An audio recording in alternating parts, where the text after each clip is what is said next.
con l'incedere, con il suono dei campanacci si allontanano gli spiriti maligni, si propizia la nuova stagione e si cerca di scacciare tutto quello che c'era di negativo nella vecchia stagione appena conclusa.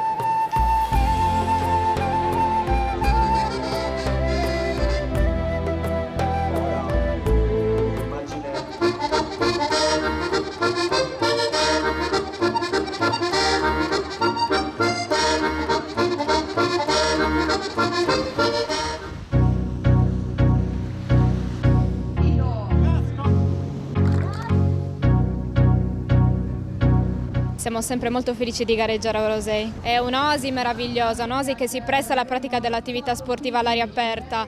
Gli scenari sono mozzafiato, molto spesso ci si incanta ad osservare l'oasi durante il percorso in bici, è una meraviglia.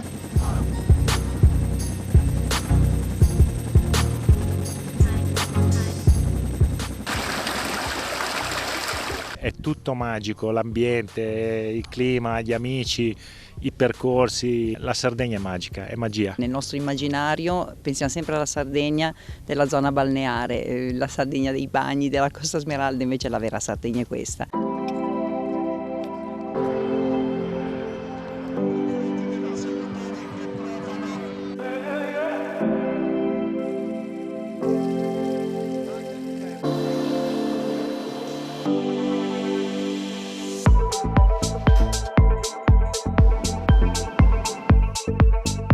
Il mio segreto?